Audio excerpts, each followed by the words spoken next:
Innal hamdalillah nahmaduhu wa nasta'inuhu wa nastaghfiruh wa na'udzu billahi min sururi anfusina wa min sayyiati a'malina man yahdihillahu fala mudhillalah wa man yudlil fala hadiyalah wa asyhadu an la ilaha illallah wahdahu la syarikalah wa asyhadu anna Muhammadan abduhu wa rasuluh.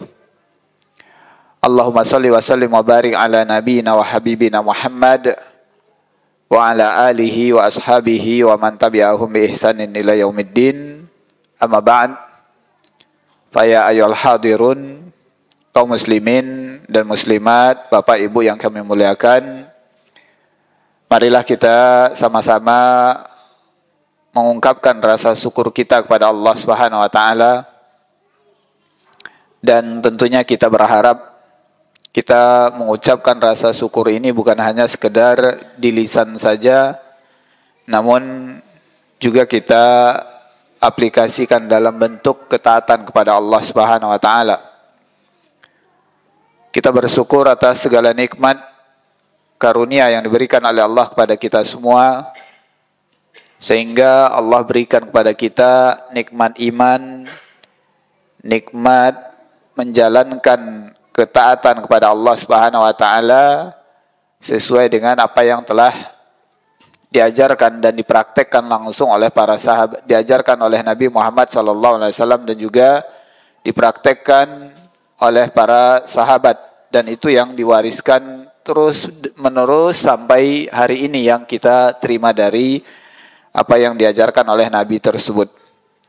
Kemudian selawat serta salam juga kita hadiahkan, kita doakan kepada Allah Subhanahu wa taala agar Allah Subhanahu wa taala memberikan untuk Nabi kita Nabi Muhammad sallallahu alaihi wasallam, dan kita meyakini bahwasanya selawat dan salam kita ini juga akan memberikan pahala kepada kita dengan kita memperbanyak selawat kepada Nabi kita Nabi Muhammad sallallahu alaihi wasallam. Baik Bapak Ibu yang kami muliakan, dan juga segenap para pemirsa, baik itu Najia TV ataupun para pendengar Radio Pasaman FM dimanapun berada, yang semoga antum semua dijaga oleh Allah Subhanahu wa taala. Kita kembali hadir untuk sedikit mengambil faedah di kesempatan kali ini, yaitu pelajaran kitab Nazam Qawaidul Fiqhiyah dari tulisan Syekh Asy-Sya'di rahimahullahu taala, yang mana kita telah memasuki bait syair ataupun bait nazam yang beliau tulis. Kemarin kita telah ambil dari bait yang ke-32. Kemudian Bapak Ibu yang kami muliakan, kami sampaikan bahwasanya untuk bait yang ke-32, ke-33, 34 sampai 35 itu mungkin agak kita lewatkan. Kenapa? Karena bait-bait tersebut ada kaitannya dengan pelajaran bahasa Arab. Jadi mungkin kami belum bisa untuk menyampaikannya, dan mungkin ya butuh papan tulis dan sebagainya sebenarnya.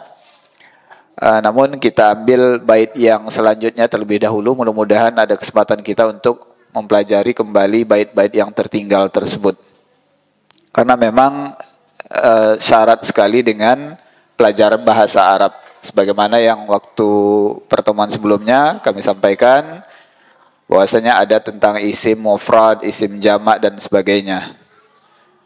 Kemudian Bapak Ibu yang kami muliakan, pada pertemuan sebelumnya juga kita telah menyebutkan ataupun mengambil pelajaran tentang tidak adanya doman ataupun ganti rugi bagi orang yang mendapat mendapat serangan dari pihak lain dan dia telah berusaha untuk membela dirinya, menjaga dirinya. Kemudian ternyata dalam kondisi dia ingin membela dirinya, mempertahankan hartanya, ada pihak lain yang akan terkena dari pembelaan dirinya tersebut. Maka dia tidak dikenakan ganti rugi pada hal tersebut. Sebagaimana juga yang ditanyakan tentang ketika kita berada di jalan raya, namun kembali kami sampaikan bahwasanya kalau seandainya sesuatu yang datang ke kita itu akan akan merugikan kita, akan membinasakan kita, kita berusaha untuk membela diri, menolaknya, tentu dengan cara-cara yang terbaik terlebih dahulu. Kalau seandainya terjadi hal tersebut, maka tidak ada kewajiban bagi kita untuk ganti rugi dalam perkara tersebut. Namun penerapannya tentu tidak segampang dengan apa yang kita pelajari kemarin, karena nanti akan terkait dengan aturan-aturan ataupun kebiasaan-kebiasaan yang terjadi di masyarakat. Baik, Bapak Ibu yang kami muliakan, kita insya Allah akan melanjutkan ke pembahasan bait yang ke-36. Berkata Syekh Asy'adi rahimahullahu ta'ala, wala yatimmul hukmu hatta yajtama kullu syuruti wal mawani'i tartafi'. Kata beliau, hukum itu tidak akan sampai terkumpul semua, tidak akan sampai, ya maksudnya hukum itu tidak akan bisa disebut sebuah ketetapan sampai terkumpul semua syarat-syaratnya dan juga semua faktor penghalangnya telah terangkat. Jadi sebuah hukum akan disebut dia sebuah ketetapan kalau semua syarat-syaratnya telah terpenuhi dan juga semua penghalang-penghalangnya telah terbuang atau telah tiada. Jadi itu yang beliau sampaikan dalam bait yang ke-36 ini. Baik, Bapak Ibu yang kami muliakan, di dalam bait ataupun kaidah ini tentu sebagaimana yang disebut oleh pensyarah di sini bahwasanya kaidah ini akan bisa masuk ke banyak perkara-perkara dalam fikih ataupun dalam ketetapan-ketetapan hukum. Kemudian Bapak Ibu yang kami muliakan yang dirahmati oleh Allah Subhanahu wa taala, maksud dari hukum di sini bukan hanya sekedar penetapan oh ini halal, haram, mubah, makruh dan sebagainya. Namun yang dimaksud dengan kalimat hukum di sini, ketentuan di sini, ketetapan yang dimaksud di sini termasuk sebuah perkara. Misalkan salat yang dinamakan salat benarnya disebut itu adalah sebuah perkara yang disebut salat adalah apa? Ketika telah terpenuhi semua syarat-syaratnya dan terhindar dari semua penghalang-penghalangnya. Seperti yang lain juga, misalkan keislaman. Keislaman seseorang akan dihukumi dia telah Islam kalau semua syarat-syaratnya telah terpenuhi dan semua penghalang-penghalangnya telah dia hindari. Yaitu yang dimaksud dari bait syair yang sedang kita bacakan pada kesempatan kali ini.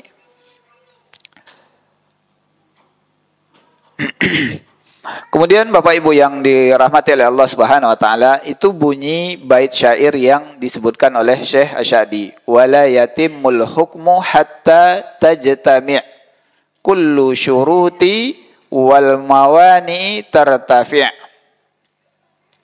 Namun kalimat atau kaidah yang senada dengan ini yang disebutkan oleh para ulama adalah al-hukmu syar'i la yatim illa idza tawafirus surutuhu wantifat mawani'uhu. Ini bunyi kaidah yang disebutkan oleh para ulama yang maknanya senada dengan apa yang disebutkan oleh Syekh Asy'adi dalam bait syair beliau yang ke-36 tadi. Jadi al-hukmu syar'i la yatim.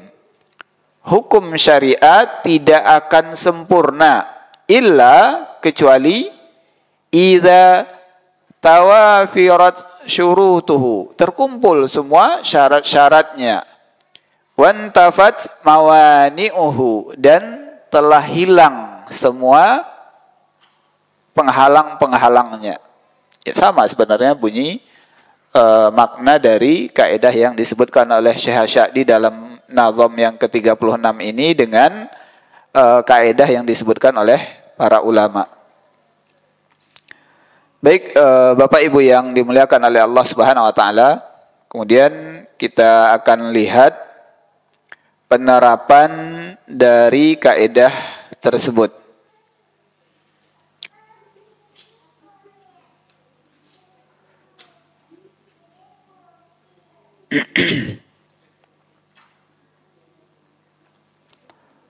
Pertama, pensyarah di sini menyebutkan tentang perkara tauhid. At-tauhid.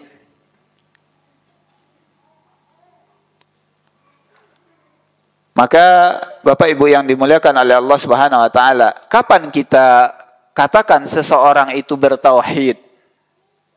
Maka kalau kita lihat tadi kaidahnya, sampai terpenuhi semua syarat-syarat tauhid itu dan terangkatnya, hilangnya dari diri seseorang semua penghalang-penghalang tauhid itu. Kemudian Bapak Ibu yang dimuliakan oleh Allah Subhanahu wa taala, maksud dari kalimat syarat di sini juga bukan hanya sekedar syarat.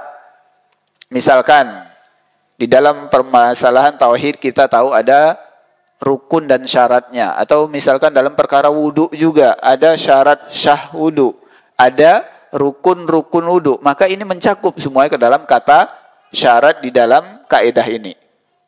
Termasuk syaratnya, termasuk rukun-rukun yang ada di sebuah permasalahan yang sedang disebutkan.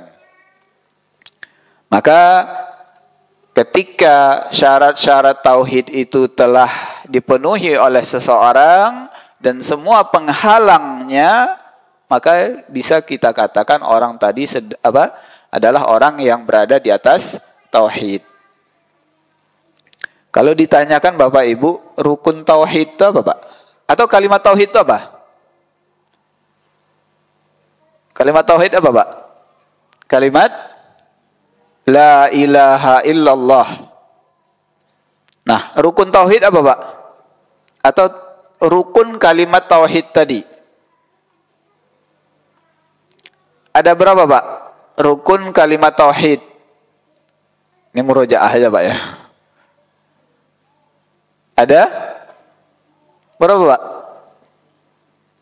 Rukun kalimat tauhid atau rukun kalimat la ilaha illallah tadi? Ada 2. Apa aja? Ibu, mungkin ibu yang suaranya keras ya.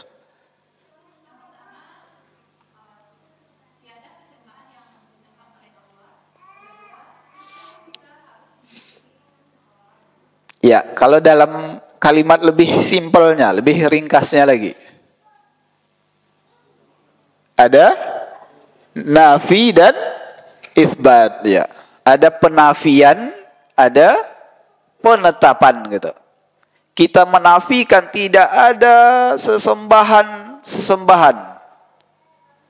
Kemudian baru kita tetapkan kecuali sesembahan hanya kepada Allah Subhanahu wa taala. Jadi itu yang disebut dengan rukun kalimat tauhid atau rukun kalimat la ilaha illallah. Maka kalau telah terpenuhi rukunnya, kemudian syaratnya juga, dan telah terbuang, terangkat penghalang-penghalang tauhid itu, maka dikatakanlah seseorang itu berada di atas tauhid. Kalau penghalangnya, Pak, berbuat syirik. Bahkan juga para ulama menyebutkan juga terhindarnya seorang itu dari perbuatan bid'ah dan juga maksiat yang lainnya. Kenapa, Pak? Bid'ah juga dikaitkan. Karena bisa jadi perbuatan bid'ah seseorang akan terjatuh seseorang itu kepada kesyirikan juga. Jadi Bapak Ibu yang kami muliakan, ketika syarat-syarat rukun telah terpenuhi, kemudian telah terangkatnya penghalang-penghalang dari tauhid tersebut, maka disebutkanlah atau bisa dikatakan orang tersebut berada di atas tauhid. Kemudian contoh yang berikutnya yang disebutkan oleh beliau di sini. Ini perkara ibadah ataupun ya seputar fikih, al-wudu kata beliau. Maka la yatimmu illa bitahaqqaqi syurutihi.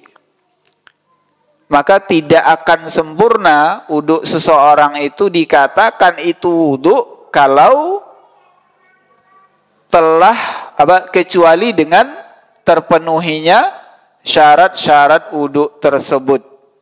Wantifa'u mawani'uhu, dan telah terangkatnya, terbuangnya, terhindarnya dari segala penghalang-penghalang wudu tersebut.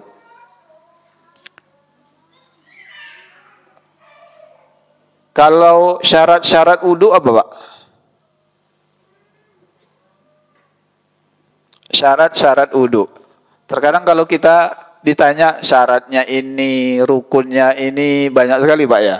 Tapi insya Allah dalam pelaksanaan kita bisa melaksanakan ibadah wudu itu dengan sempurna. Namun kenapa kita harus mengetahui juga, Pak? Ada syaratnya, ada rukunnya, ada pembatalnya gitu, agar benar-benar kita bisa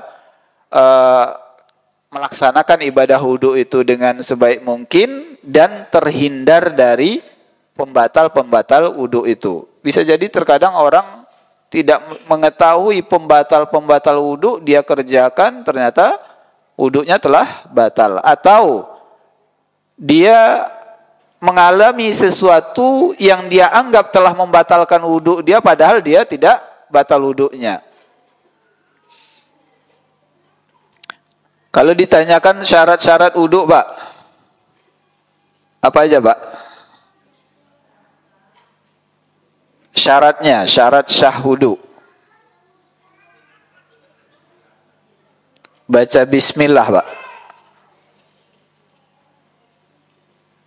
Ya, kalau syaratnya itu pertama Islam, ya, Pak, ya.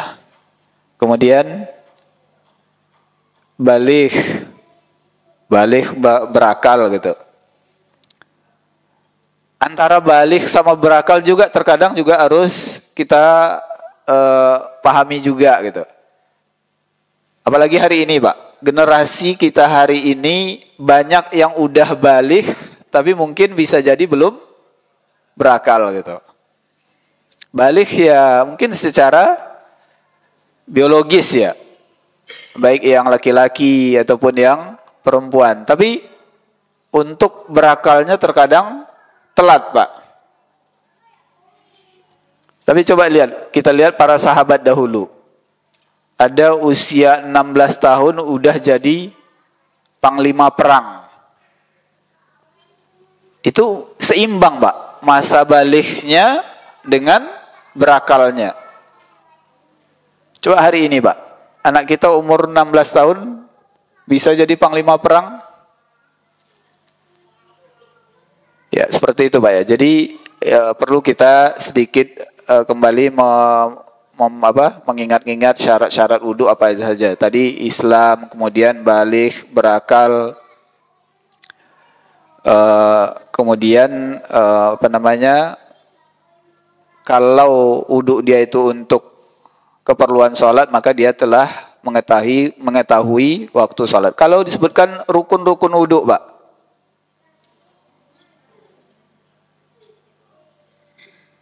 niat, kemudian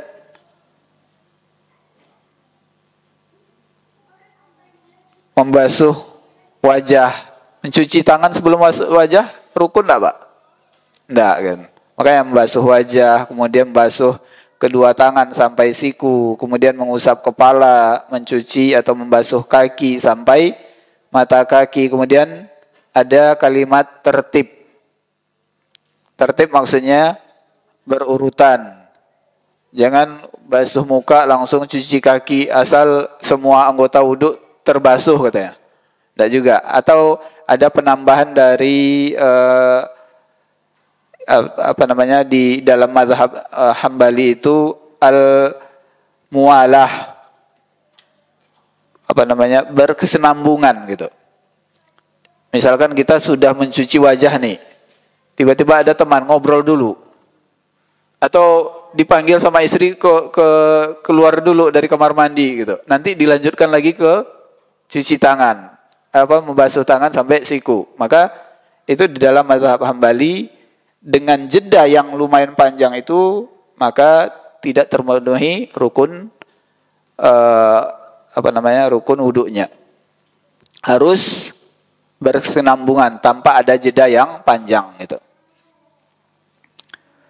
Jadi kalau syarat dan rukunnya telah terpenuhi, yang kedua tadi harus terhalangi dari penghalang-penghalangnya. Maka kalau untuk perkara wudhu ini, yang dimaksud dengan penghalang-penghalangnya adalah pembatal-pembatal wudhu.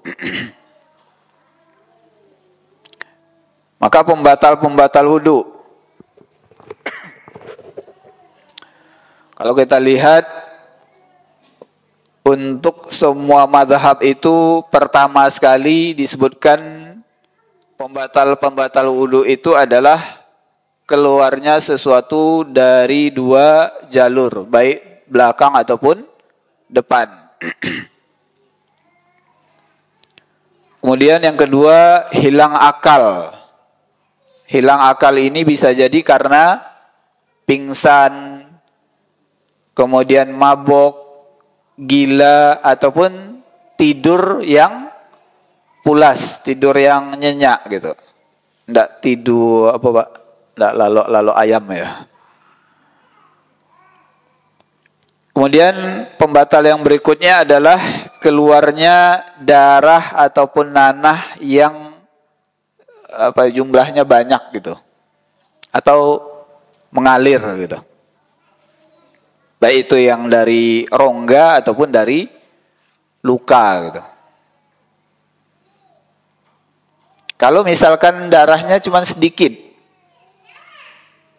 misalkan garuk-garuk keluar darah sedikit gitu, maka disebutkan oleh sebagian pendapat di kalangan mazhab itu bahwasanya kalau darahnya itu hanya sedikit, itu masuk dalam kategori ma'fu anhu gitu ya, dimaafkan gitu. Kemudian keluarnya muntah. Muntah ini juga dikategorikan yang membatalkan wudhu itu adalah muntah yang banyak, yang memang keluar dari perut gitu. Maka muntah ini juga dikategorikan sebagai sesuatu yang najis. Kemudian bersentuhan laki-laki dan perempuan. Wah, ini kalau di dalam mazhab Syafi'i ketat ini, membatalkan wudu. Tapi di mazhab yang lain ataupun di mazhab Hambali tidak membatalkan wudu terkecuali adanya syahwat. Kemudian menyentuh kemaluan, baik itu kemaluan sendiri ataupun kemaluan orang lain. Ini ada perbedaan pendapat di kalangan mazhab-mazhab yang ada di mazhab-mazhab fikih.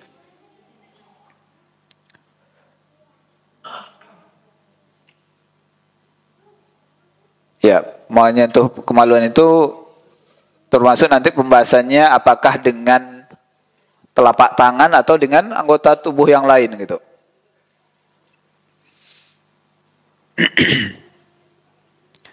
Namun pendapat kalau kita lihat dari secara dalil hadis yang diriwayatkan oleh Imam Abu Daud dan juga Imam Tirmidzi bahwasanya Nabi SAW menyebutkan man massa dzakarahu falyatawadda.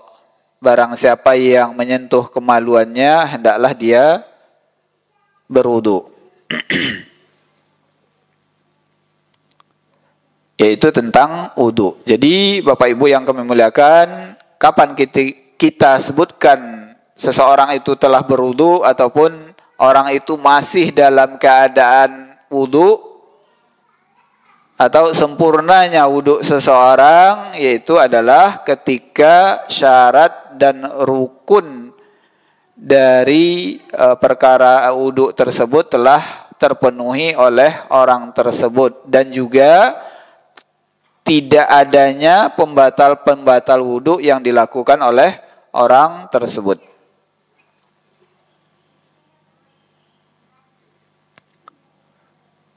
Kemudian Bapak Ibu yang dimuliakan oleh Allah Subhanahu wa taala. Contoh berikutnya yang disebutkan adalah tentang perkara muamalah.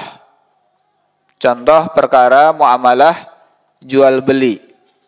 Maka kata beliau, la yatimmul bai'u illa idza tahaqqaqa syurutuhu wantifat mawani'uhu. Maka syarat jual beli itu akan jadi sempurna atau tidak akan sempurna jual beli seseorang kecuali kalau seandainya telah terpenuhi syarat-syaratnya dan juga telah terhindarnya dari penghalang-penghalang ataupun pembatal-pembatal dari jual beli itu sendiri.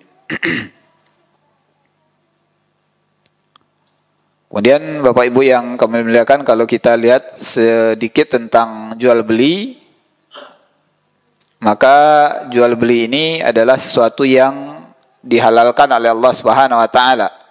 Wa ahallallahu al-bai'a wa harrama riba.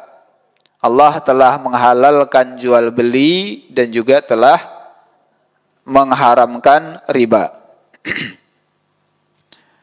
Kemudian sabda Nabi SAW, innamal bai'a an taradin.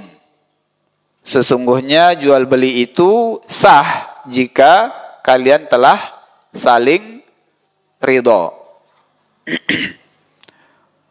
Kalau ditanya lagi Pak, rukun jual beli apa Pak?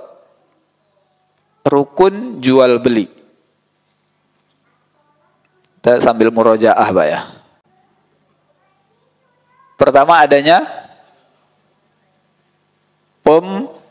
pembeli dulu ya.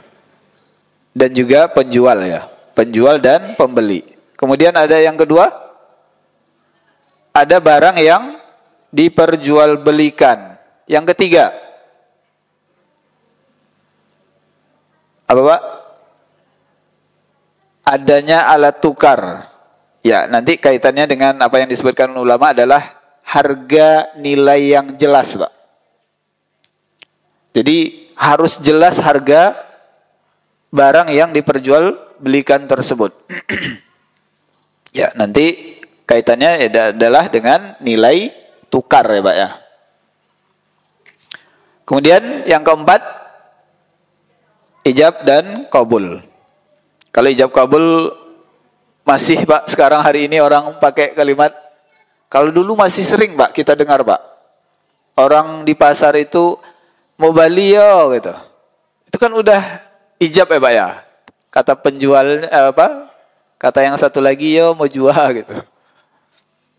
Kalau sekarang udah jarang ya Pak secara lafaz seperti itu. Namun menurut kata para ulama, ijab kabul itu bisa dengan lafaz, bisa dengan perbuatan-perbuatan yang telah mengisyaratkan kepada makna ijab dan kabul tadi.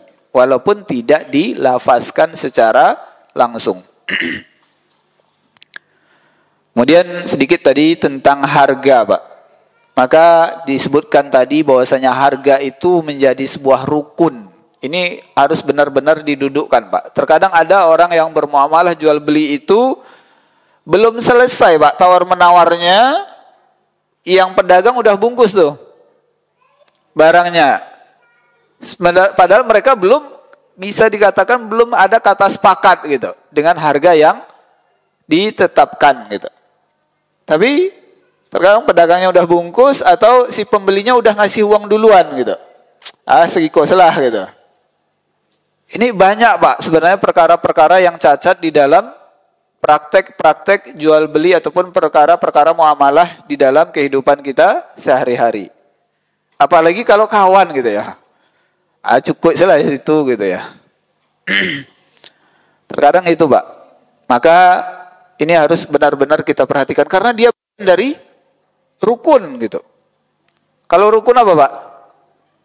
Ada yang tidak dikerjakan dari salah satu rukunnya maka batal jual belinya.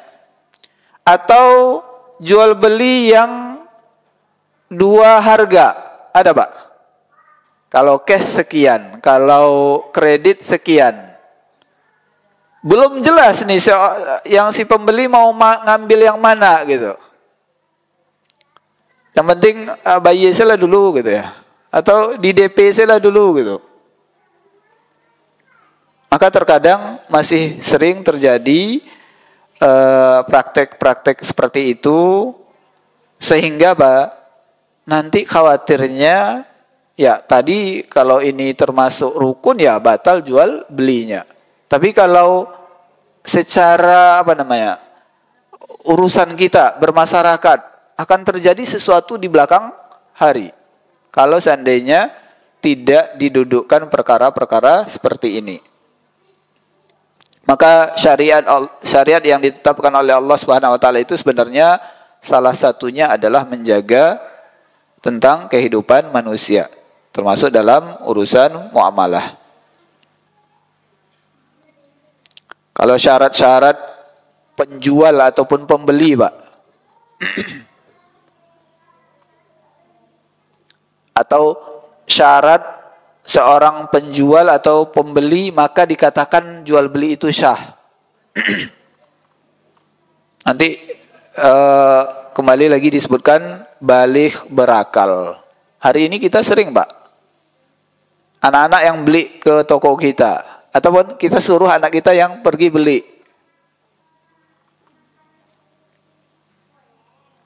Namun kalau seandainya telah diizinkan oleh wali si anak itu, maka dikategorikan oleh para ulama telah memenuhi syarat jual beli tersebut.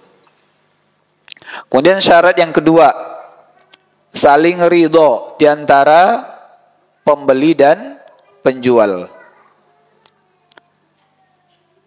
Kemudian kalau itu kategorinya adalah syarat terhadap si pembeli ataupun si penjual. Berikutnya adalah syarat terhadap barang yang diperjualbelikan. Maka pertama adalah barangnya yang adalah barang yang halal.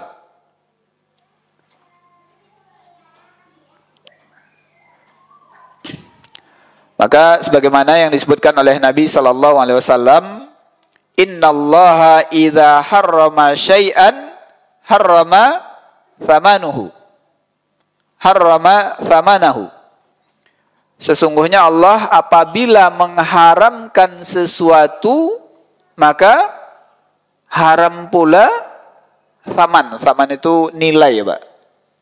Harga dari sesuatu itu. Maka kalau Allah telah mengharamkan sesuatu, maka jual beli dari sesuatu itu pun menjadi haram. Masih banyak, Pak, kaum muslimin yang tidak mengetahui benda-benda haram yang biasa mereka jual. Jual beli kucing, Pak. Kucing halal atau haram? Iya. Maka tapi ya banyak karena kucingnya unik, karena kucingnya bagus gitu ya.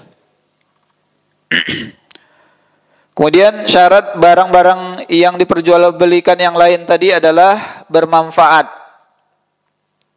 Maka tidak sah atau tidak memenuhi syarat kalau seandainya barang yang diperjualbelikan itu adalah barang-barang yang memang jelas tidak bermanfaat. Kemudian syarat berikutnya adalah benar-benar merupakan milik si penjual. Ini hati-hati juga, Pak. Terkadang apalagi di era perdagangan online hari ini banyak orang yang terkadang belum kepemilikan itu belum ada pada diri dia, sudah dia jual pula ke orang lain. Maka kata Nabi SAW, la tabi' ma laisa indak. Jangan engkau jual apa-apa yang belum milikmu, kata Nabi SAW. Apalagi misalkan, maaf, agen ya. Ada dengar orang mau jual tanah di sana. Dia udah tawarkan ke orang lain. Dengar ada orang yang mau jual mobil. Karena ada teman yang juga lagi cari mobil yang sama gitu. Langsung dia tawarkan gitu. Padahal belum tentu dia sudah memiliki hak kepemilikan atau hak wakalah. Perwakilan ya Pak ya, yang diberikan oleh si pemilik. Tapi misalkan Pak, si pemilik ngasih hak wakalah perwakilan ke si A. Si A kemudian, ini jualah tolong gitu. Padahal si A ini bukan pemilik yang asli gitu. Mestinya orang lain ini harus dapat perwakilan dari si pemilik yang sebenarnya. Hati-hati kita terkadang dalam praktek jual beli seperti itu. Kemudian syarat berikutnya adalah barang yang diperjualbelikan itu adalah barang yang dapat diserah terimakan. Ada barang yang bisa diserah terimakan, walaupun tidak serah terima diangkat gitu Pak ya. Tapi kepemilikannya itu bisa diserah terimakan. Kalau misalkan Pak contohnya? Ikan di laut ya. Atau mau jual ikan yang di laut itu ambil sembe sekian gitu. Maka kita tidak tahu berapa dapatnya gitu. Atau ya Pak yang barang-barang atau hal-hal yang diperjualbelikan tidak bisa diserah terimakan secara langsung. Walaupun tidak serah terima dengan diangkat atau dipindahkan seperti itu. Namun kepemilikannya itu bisa diserah terimakan.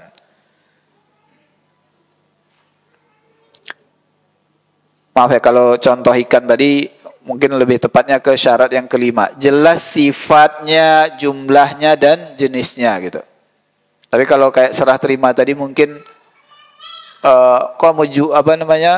dijual sesuatu yang nggak jelas gitu. Nggak bisa diserah terimakan gitu.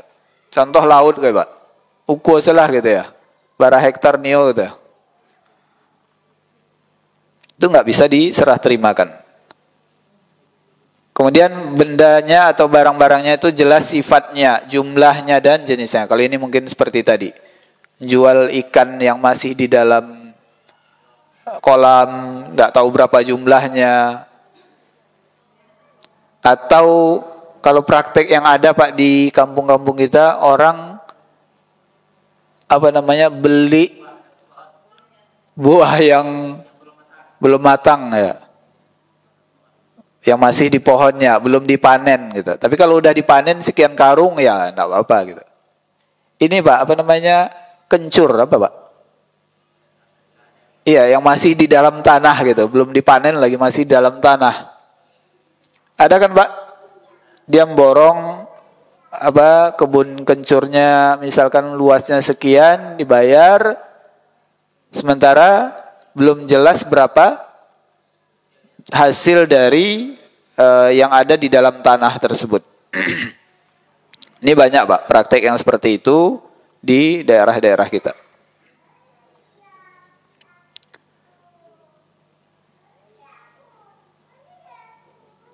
Kemudian kalau tadi kita kembali ke kaedah yang disebutkan oleh Syekh Hasyadi, bahwasanya sesuatu itu atau hukum itu akan sempurna ketika telah terpenuhi syarat-syaratnya dan telah terangkat semua penghalang-penghalangnya. Baik, Bapak Ibu yang kami muliakan, kita lanjutkan. Kemudian kalau tadi telah kita sebutkan syarat-syaratnya dan rukun-rukunnya telah terpenuhi, maka kalimat berikutnya tadi ada terangkatnya atau terhindarnya dari segala penghalang-penghalang jual beli itu menjadi sah. Maka perkara-perkara yang terlarang atau penghalang-penghalang yang akan menjadikan sebuah akad jual beli itu menjadi tidak sah, ada beberapa hal. Pertama adalah jual beli barang-barang haram. Kemudian jual beli yang ada mengandung unsur ribanya. Bapak Ibu yang kami muliakan, tentang perkara riba ada sedikit yang ingin kami sampaikan, yang mungkin ini prakteknya juga sering terjadi di tengah-tengah kaum muslimin, yang mungkin tanpa disadari. Sebelumnya Ana mau tanya Pak, kemarin mungkin waktu Ustadz siapa? Abdullah apa? Yang dari siapa? Abdul Karim, beliau sempat membahas tentang perkara riba jual beli ya, masalah cari rezeki, Pak. Kan disebutkan bahwasanya salah satu jual beli yang kita harus berhati-hati jangan sampai terjatuh riba adalah antara jual beli, contoh Pak ya, jual beli misalkan rupiah mau kita tukarkan dengan apa? Dolar, atau misalkan dengan real atau mata uang lain. Berarti apa Pak? Jual beli antara rupiah dengan mata uang lain, syaratnya kemarin apa Pak? Harus langsung. Tidak boleh ya dan biadin, tidak boleh ditunda. Atau beli emas juga harus langsung. Hari ini ada jual beli online. Apa jual beli emas ataupun jual beli mata uang itu pun online, Pak. Maka harus berhati-hati kita di situ. Kemudian artinya Pak, dengan uang itu jual beli kan, Pak? Jual beli enggak? Aduh, ada yang bilang enggak. Uang dengan uang jual beli enggak, Pak? Hah? Nah, tadi Pak, rupiah sama dolar. Atau waktu itu beliau sempat membahas juga jual beli uang baru. Biasanya ketika mau lebaran, uangnya 100.000, tapi kita harus bayarnya 105.000 atau 110.000. Berarti jual beli uang sama uang itu jual beli kan Pak? Tukar menukar uang itu jual beli kan? Iya. Kita sepakat itu dulu Pak ya. Maka yang ingin Ana sampaikan di sini adalah terkadang kita yang lupa Pak. Misalkan ada pengurus masjid lagi ngitung uang kota infak, tiba-tiba ada teman, kamu butuh apa pitih receh tak tukarlah gitu. Di dalam masjid. Sering enggak Pak? Iya, sering. Uang receh pas habis sholat Jumat, butuh uang kecil, lihat ngurus masjid sedang ngitung-ngitung uang infak, dia tukarkan uangnya di masjid. Atau Pak, ada yang mungkin prakteknya ketika kota infak lewat, dia butuh uang kecil sendiri. uang 50.000 dia taruh, dia ambil uang 10 ribuan 5 lembar dari kotak infaknya. Ini jual beli, Pak. Maka juga harus kita ingatkan saudara-saudara kita dari hal tersebut. Kenapa? Haram jual beli di masjid. Terkadang hal-hal yang seperti ini banyak di antara saudara-saudara kita yang tidak mengetahuinya. Ya mungkin kita dulu juga seperti itu, tidak tahu. Sering mungkin tukar uang sama pengurus masjid di dalam masjid. Kemudian juga tadi perkara-perkara yang harus kita hindari dalam jual beli adalah jual beli gharar. Yang tadi disebutkan bahwasanya tidak ada kejelasan sifat, jumlah, dan jenis barang yang diperjualbelikan.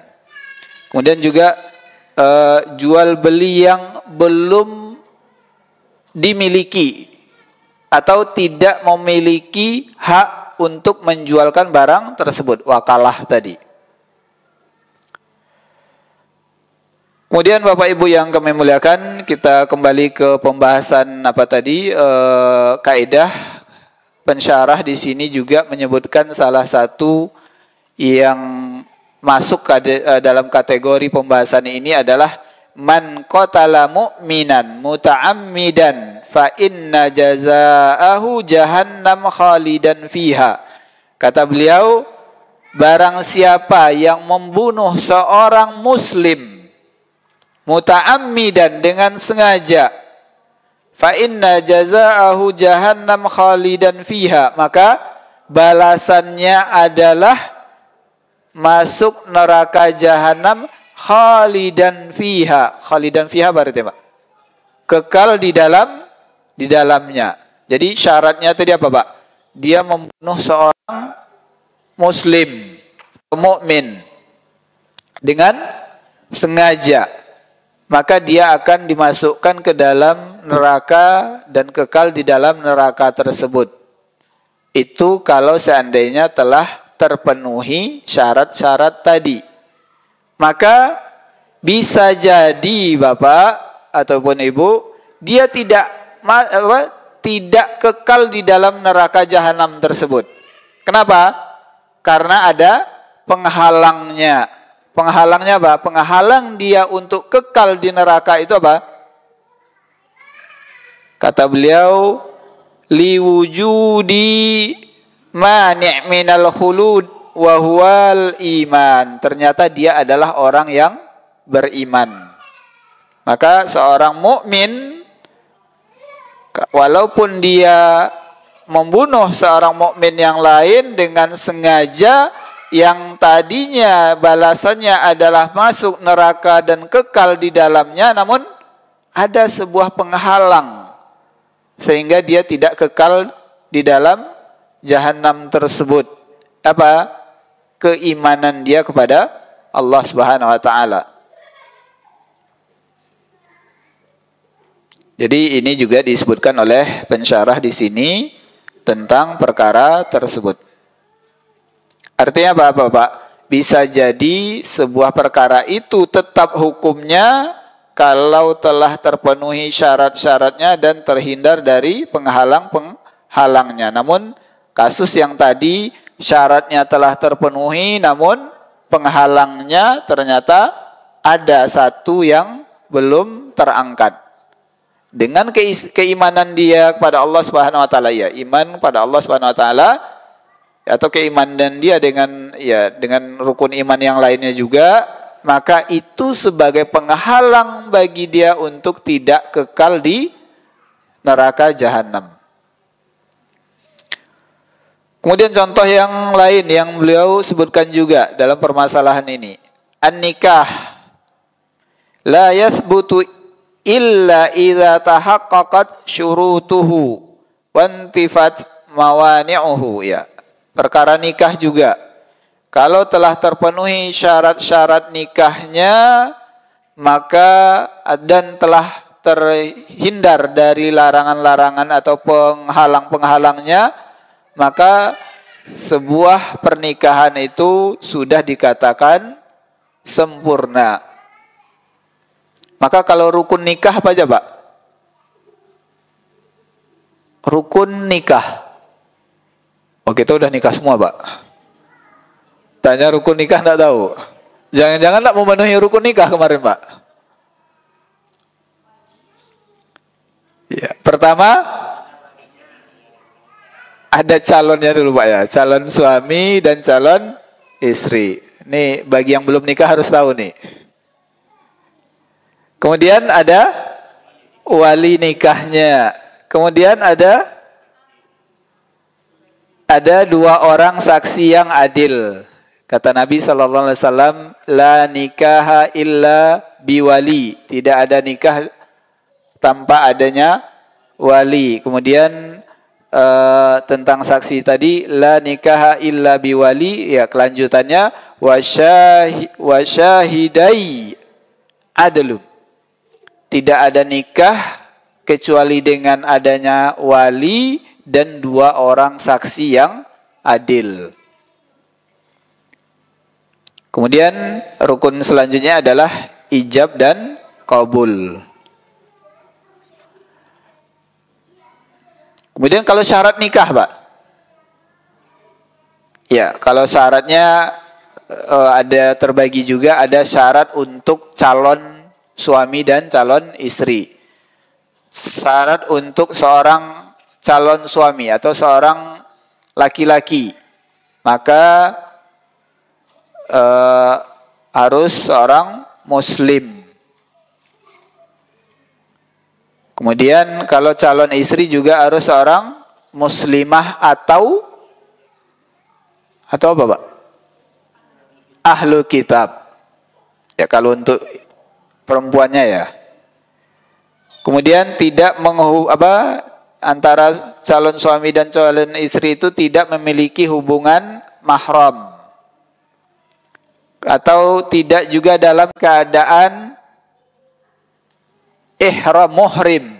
Ya, tidak mahram dan tidak sedang dalam posisi sebagai orang yang muhrim atau ihram, baik haji ataupun umrah. Kemudian tidak adanya ikatan dengan tidak ada ikatan pernikahan dengan orang lain. Ini syarat untuk yang perempuan. Kalau yang laki-laki boleh, Pak ya. Tidak sedang dalam masa untuk perempuan juga. Masa iddah.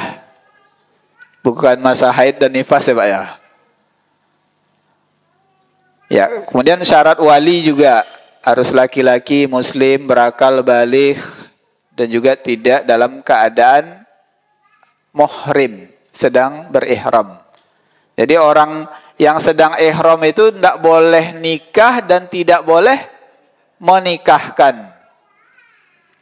Kemudian syarat wali itu juga mestinya wali yang terdekat terlebih dahulu.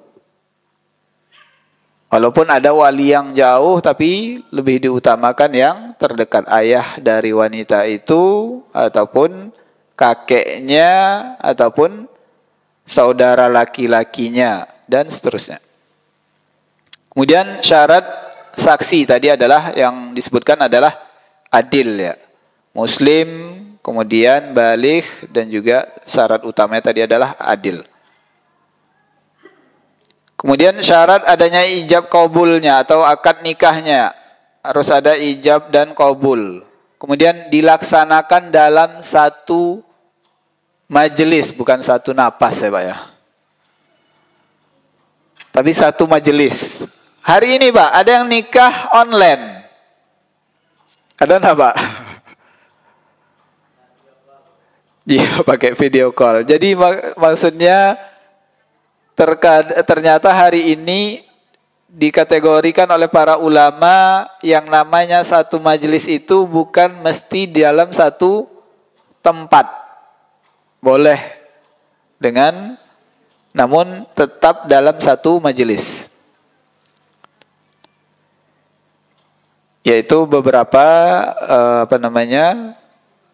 syarat dan rukun tentang jual beli nikah gitu ya. Kemudian contoh yang lain yang disebutkan oleh pensyarah di sini adalah tentang waris. Tentang waris. Maka kalau ditanya tentang rukun waris, Pak, apa aja, Pak? Pertama adanya pewaris, ya, orang yang akan mewariskan harta warisan. Yang kedua adanya al-waris, ahli waris itu sendiri. Yang ketiga adanya maurus atau harta yang diwariskan. Ada pewaris, ada yang menerima waris, dan ada yang diwariskan. Itu rukunnya, Pak.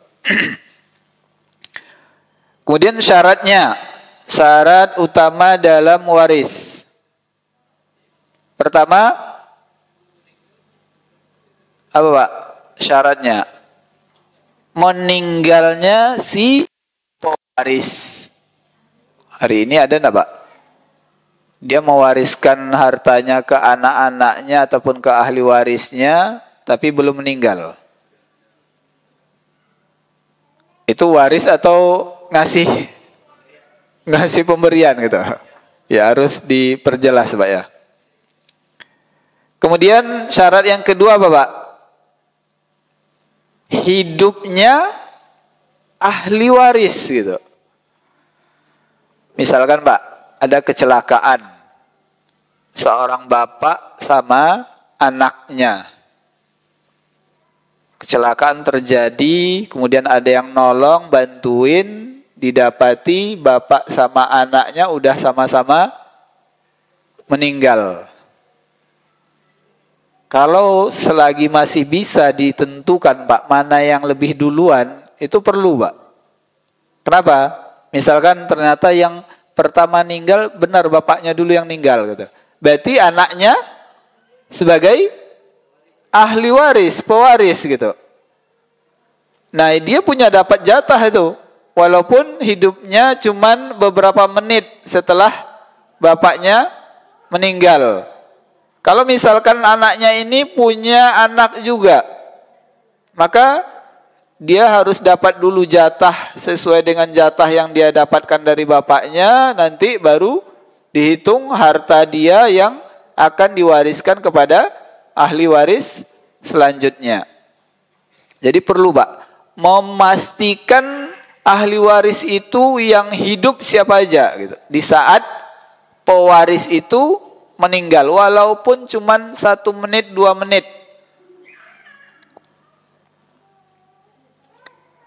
Kemudian yang ketiga, syaratnya adalah mengetahui hubungan antara pewaris dengan ahli waris. Pasti ya, memastikan, Pak. Jangan dia ngaku anaknya, ternyata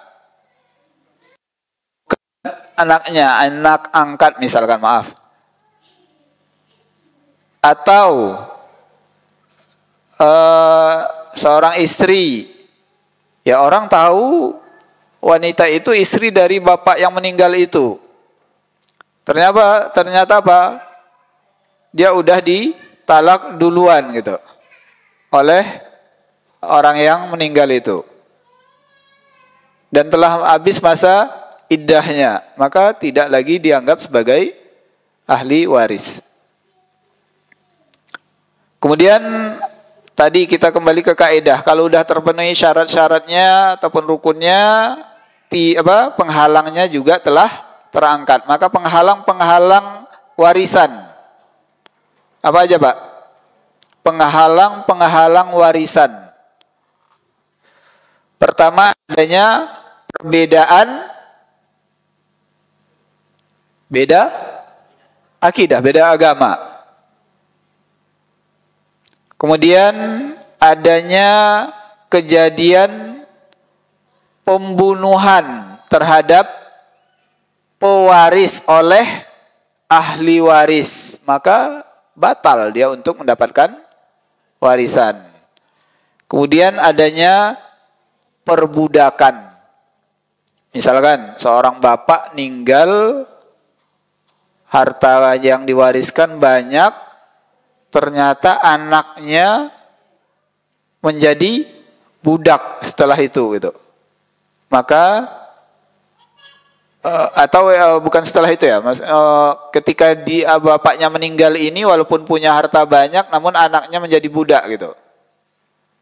Maka anaknya itu tidak mendapatkan harta warisan dari ayahnya. Kenapa, Pak? Seorang budak itu tidak mendapatkan warisan. Apa sebabnya, Pak? Ada yang tahu? Iya, karena budak itu dan harta-hartanya milik tuannya. Maka dia tidak tidak menjadi pewaris dari tidak mewarisi dari si pewaris. Mungkin itu Bapak Ibu yang kami muliakan beberapa contoh yang terkait dengan kaidah yang kita sebutkan tadi. Kemudian yang mungkin yang menjadi kesimpulan yang harus kita ketahui bahwasanya sebuah hukum, sebuah ketetapan, sebuah perkara akan menjadi sempurna, akan sah, akan jelas adanya kalau semua syarat-syaratnya terpenuhi dan semua penghalangnya telah terangkat. Bisa jadi syaratnya telah terpenuhi namun penghalangnya masih ada, maka tidak tetap hukumnya. Atau syarat-syaratnya tidak terpenuhi walaupun penghalang-penghalangnya telah terangkat. Penghalang-penghalangnya udah hilang, tapi syarat-syaratnya belum terpenuhi, maka perkara hukum tersebut juga tidak bisa dikatakan sempurna ataupun tidak sah. Wallahu a'lam bishawab. Kita bermohon kepada Allah Subhanahu wa taala semoga Allah berikan semangat terus pada kita untuk belajar dan Allah berikan kemampuan bagi kita untuk mengamalkan setiap ilmu yang kita pelajari dan semoga menjadi ilmu yang bermanfaat. Mohon maaf atas segala kekurangan. Aqulu qouli hadza astaghfirullah li wa lakum wastaghfirhu innahu huwal ghafurur rahim. Wa sallallahu ala nabiyyina wa habibina Muhammad wa ala alihi wa sahbihi ajma'in. Assalamualaikum warahmatullahi wabarakatuh.